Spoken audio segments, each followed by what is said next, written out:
GFS. For this week's episode, we are going to be speaking with a range of members from the GFS community as they tell us about the books they read and share their favorite stories with us. We hope you enjoy.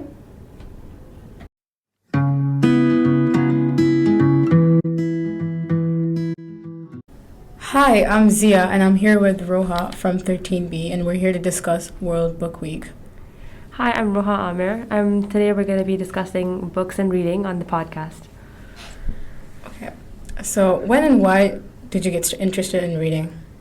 So I started getting interested in reading in about 8th grade when I started going to the library in my school, my old school, and we picked up these kids' books like the Diary of a Wimpy Kid series, and I used to love the illustrations and just got me into reading, and I started getting into bigger and more in-depth novels. I got into Agatha Christie, and now I read a wide variety of genres like fantasy fiction and non-fiction as well. What is your favorite part about reading? I think my favorite part is when the book starts to flow smoothly and you get into the flow of reading and you can't stop. That feels so good. And I think the reason I love books so much is because, well, example, if you're watching the movie adaptation or the film adaptation of a movie, you don't really get the details that you get from the book. So I love that whole part about it so much. You can't really express that in a film. Okay. How do you feel about movie adaptations of books? A lot of the times I find myself liking the books better than the movies, as the saying goes.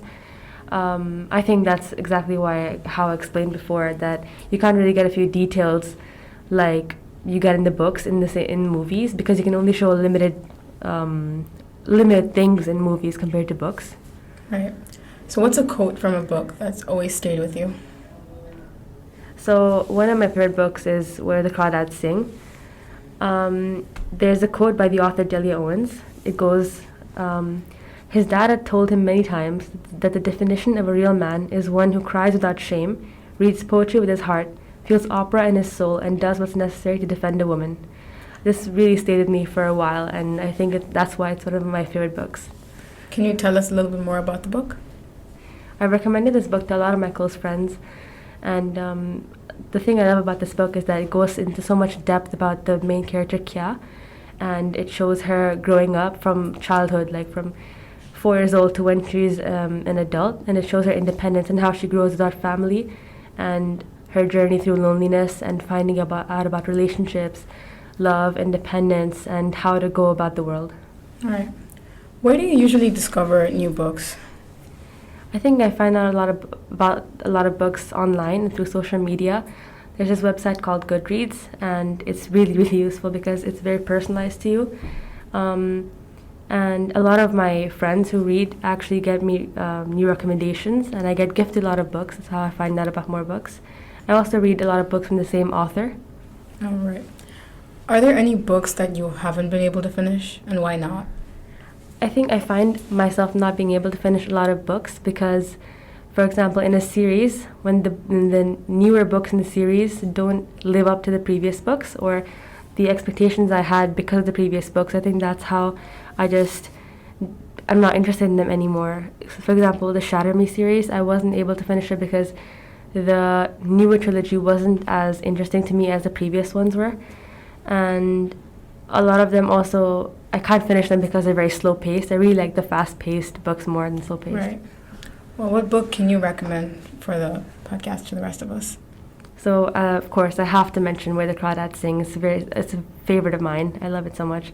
Please read it. Mm-hmm. And there's The Song of Achilles. I recently picked it up, and it actually made me cry. It was really moving. It was a really good book. There's also Kafka on the Shore by Haruki Murakami. For people who love reading high fantasy or I think it's called magical realism. It's an intense book, but it's so worth reading. All right, thank you.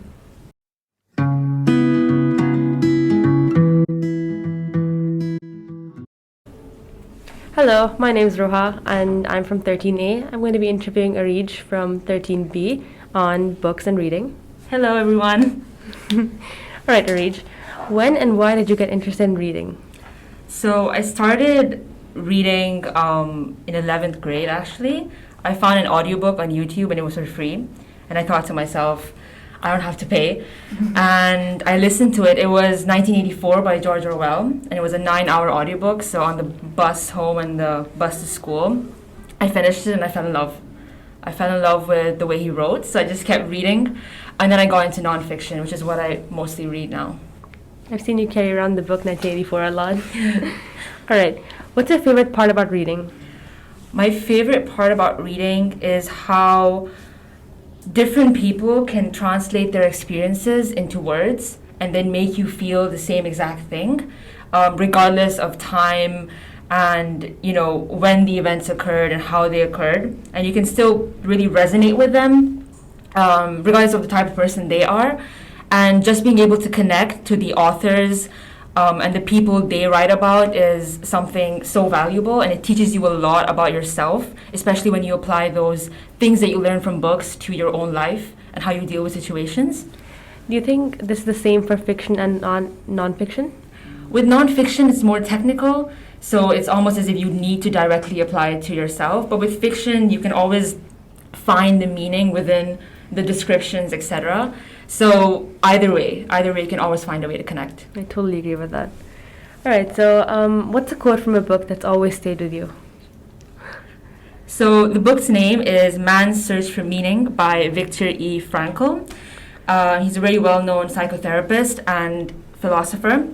And the quote reads, "Everything can be taken from a man but one thing, the last of human freedoms, to choose one's attitude in any given set of circumstances, to choose one's own way." It sounds so interesting. It is.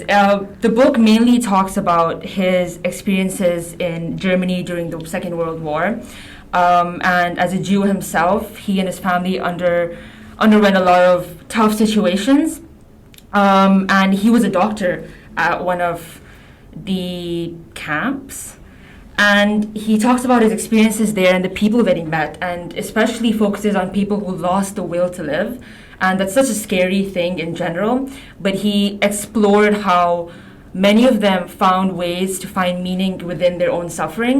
And it's not an easy thing to do. It's probably one of the hardest things you can do in your own life. And for me, in my own experiences, I think reading that book made me feel as if you can actually take control of most situations, and you can find ways to bear your burdens in a better way, where you can come up even stronger.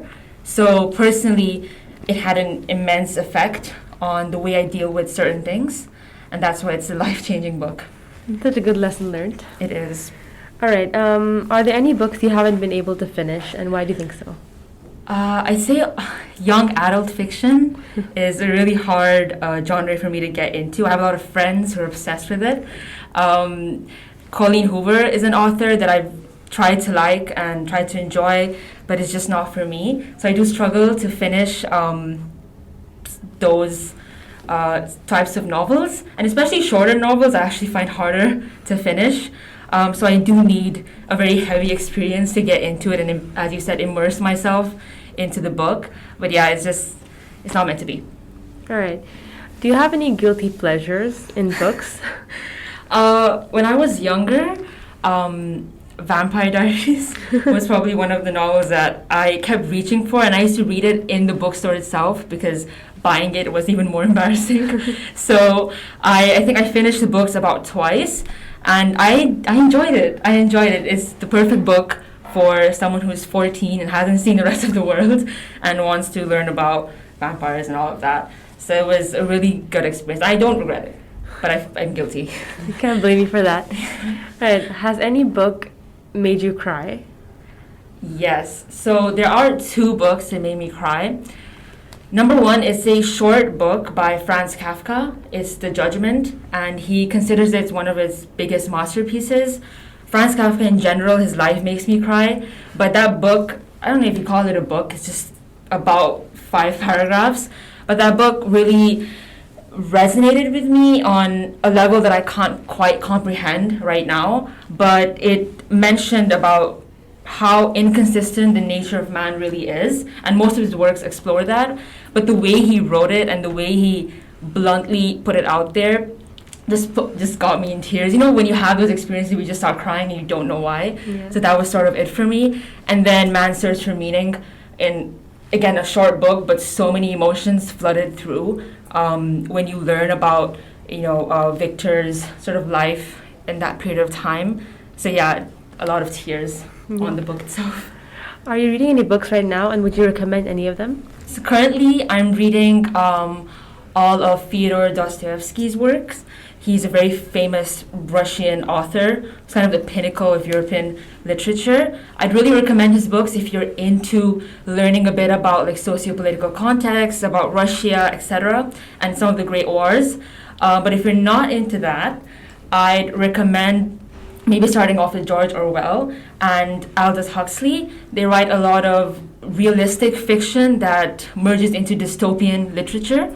It's a really good book to get into if you're into sci-fi or if you're into things that don't deal with a lot of fantasy. So yeah, I recommend those things. And they have a lot of good life lessons to be learned from the book itself, even though it's sci-fi and dystopian. Thank you. I'll check them out. Thanks, you. Arij. Thank you.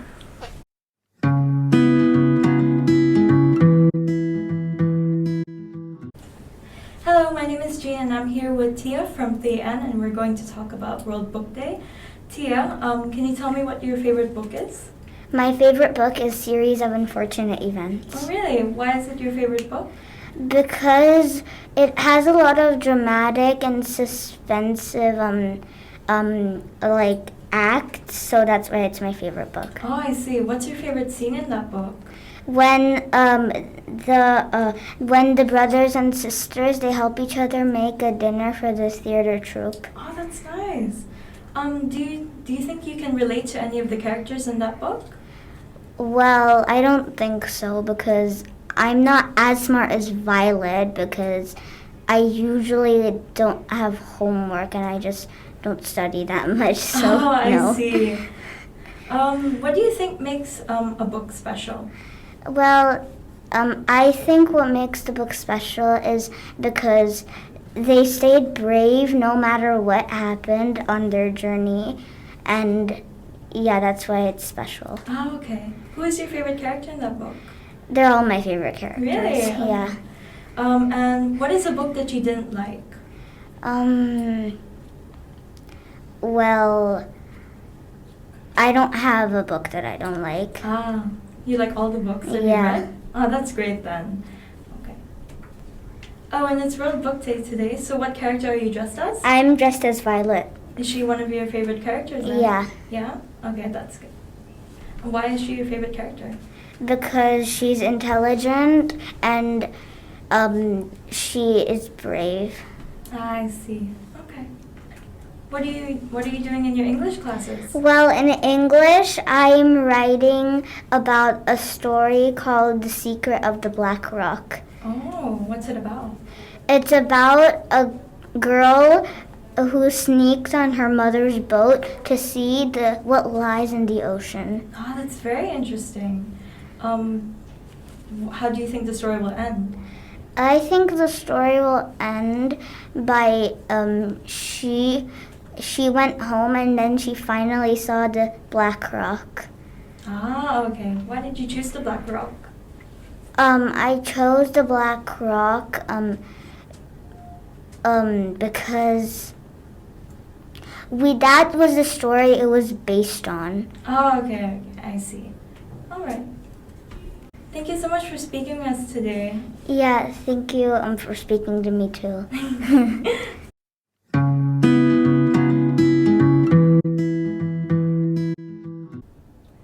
Hello everyone, my name is Alicia Rivetti and I'm a member of GFS Talks. Today with me here I have Mr. Patrick, one of our lovely math teachers, who today, ironically, will be talking to us about reading and books. Hi Mr. Patrick. Good morning. It's a pleasure to be here. Great. So shall we get started straight away? Absolutely. Ready? Amazing. So first off, quite easy, what is your favorite book and why? Well, I hated reading when I was a kid. Really? Absolutely. I hated being told that I had to read certain types of books which my English teachers were suggesting, so-called classics. And I just wasn't a fan. I enjoyed playing sport far too much to be sat inside with a book. But that all changed when I got on a train in London in 1987, and 3.5 weeks later got off the train in Hong Kong. I had to do something on the journey, and I took some books with me.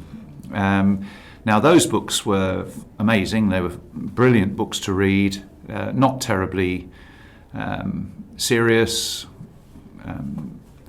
And from that I realised that I actually had time to sit down with books, and eventually I got round to reading The Lord of the Rings. And I'd tried reading it while I was at school on the recommendation of my English teacher. I got no further than about 2/3 of the way through book one, and it was the Peter Jackson film that really decided that I had to read it again. And in between films 1 and 2, that's exactly what I did. I read the entire book. It was incredible. I'm one of those people that once I'm into a book, I'm not just in the book, I'm in the story, I'm with all the action, and I can place myself with all the action. So next up we've got, as a child, what was one of the most trending books that you would read? And obviously this question doesn't really apply to you because you wouldn't read, but in that case... All right. Yeah. As a child, I had my parents nagging me, my mother especially, my teachers at school, not nagging me, but they would expect us to read Animal Farm, or the John Wyndham books, all H.G. Wells, and I mean, my O-level prose that I had to read was a book of short stories, a collection of short stories by 18th century novelists, and a little story that I don't often tell is the fact that I didn't read the book at all throughout my O-level studies. On the morning of the exam, I read 2 of the short stories, and they both came up on the exam. And I passed the exam. Lucky. I know, how lucky indeed. But the books that I can remember, a couple of books that I read, there wasn't really a case of it trending, but the Arthur Ransom books, Swallows and Amazons and stuff like that, I did read a couple of those when I was about 10, and they were okay, but not sufficiently to spark off a love of reading. That definitely came in my mid-20s. All right. This leads kind of from the first one. Which character's life would you like to live if you had the chance? Well, that's a real tricky one. A character's life that I would like to live. One of my preferred authors now is a guy by the name of Steve Berry, and Steve Berry writes books that are thrillers, but with there are historical elements to it, which is kind of what I enjoy reading a lot of. And he writes about a character who was a former member of some very obscure American secret service, secret agency, but he's retired, and he now owns and runs a bookshop in Copenhagen. But even though he's retired, he gets inveigled into helping out his former agency and bosses and spy bosses and things, and it takes him all over the world. The books are amazing to read, and I'm currently waiting for the next one to come. I think he's written about a dozen involving this character so far, and I'd love to be this guy. That kind of I think he's reminds me brilliant. of Dan Brown. I don't know if you've read. I've read Similar everything that Dan Brown's written. He's amazing as well. It's really similar. Lastly, do you believe that reading should be implemented more in our curriculum, and if so, why? Obviously, I'm supposed to say yes to that. And obviously as well, given that I read hugely in my spare time, I think that everybody should find some time to read. It's going to be difficult for me to say that it ought to be compulsory or written into the school curriculum or whatever. I didn't find my love of reading until I was about 26 years old. And, my children, Harry Potter got my son reading. I don't know whether he reads hugely, but I believe that he reads a little bit, and in time will possibly develop that and start to read more. I have no idea if my daughter reads at all. She may do, and if she does, I couldn't tell you what the genre is. I don't think that she read any more than she was supposed to when she was doing her GCSE and A-level English courses. Quite similar. So, well, no, I mean, she chose to do subjects which involved reading. I chose to do maths. Of course. Although, having said that, some of the books that I had to read as part of my French and German A-levels for their literature components I really enjoyed. There is an author, a French author by the name of Albert Camus, and possibly his most famous book is called L'Étranger, The Outsider. And whether you read it in French or whether you read it as a translation, that is a book that I would certainly recommend reading, and I enjoyed reading that when I was still at school. There were, some of the books I had to read in German were also very interesting. But it didn't, as I said, my real love for reading didn't begin until I was about 26. And it was all because of the time I had sitting on a train, not doing an awful lot. All right. We even got a French recommendation today. So French students, GCSEs and A-levels, you have another book you could read? All right, thank you so much. No, Mr. it's been a Patrick. pleasure. This has Thank been you great. very much. Thank you. Thank you.